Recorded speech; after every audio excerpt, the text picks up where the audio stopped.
तो मैंने आपसे ये जानना यही चाहा था भाई, देश के प्रधानमंत्री इन सब बातों को गौर कर लेते और वो इजराइल को नहीं जाते। अच्छा, अब तक देश के प्रधानमंत्री अब मैं आपसे कुछ नहीं आपके आप मुझे सुन ये इजराइल ने ऑन रिकॉर्ड सर आप बात कीजिएगा, पूरी बात कीजिएगा। देखिए, आप मुझे बुलाए हैं मेरे सुनने के लिए, आपकी बात तो सुनने नहीं आया हूं आपकी मैं। बातों में ही कुछ जोड़ना चाह रहा हूँ। मत जोड़िए, मेरी इजराइल ने ये बात ऑन ना। रिकॉर्ड कही है कि प्रधानमंत्री जब आए उस वक्त तक ये डिसाइड नहीं था कि ये युद्ध होने वाला है। एक बात बताऊं आपको झूठा साबित कर दूंगा मैं। TV9 के वो तमाम वीडियोस निकाल दूंगा मैं और सोशल मीडिया पे डाल दूंगा कि आप लोग चला रहे थे, युद्ध होने वाला है। आपको मालूम तो मोदी को नहीं मालूम।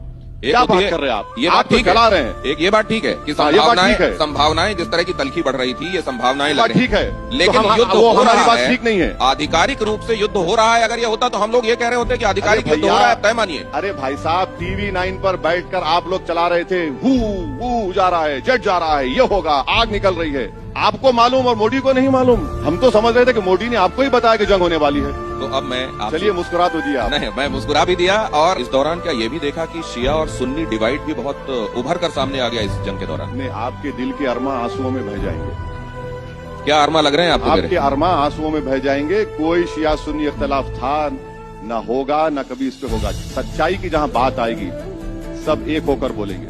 आप लोग कोशिश कर रहे हैं कि शिया सुन्नी का कुछ हो जाए, नहीं होगा, कुछ नहीं होगा। तो अरब कंट्रीज के बीच में और ईरान के बीच में जो हो रहा है वो शिया सुन्नी डिवाइड की वजह से वो मेरे अब्बा नहीं है, वो आपके कोई रिश्तेदारी है तो उनसे पूछ लीजिए। नहीं, लेकिन आप तो रिश्तेदारी जोड़ लेते हैं जब तेल वहां से आने की बात करते हैं कि वो मुस्लिम कंट्री अरे से भाई, देखिए ना इजराइल हम पे एहसान कर रहा है, ना कोई कर रहा है। हम पैसे देकर ले रहे हैं, आपका हमारा पैसा जाकर हम तेल खरीद रहे हैं। तो वो कर रहे हैं तो मैं तो उनका नुमाइंदा नहीं हूँ। आप उनसे पूछ लीजिए बुलाकर।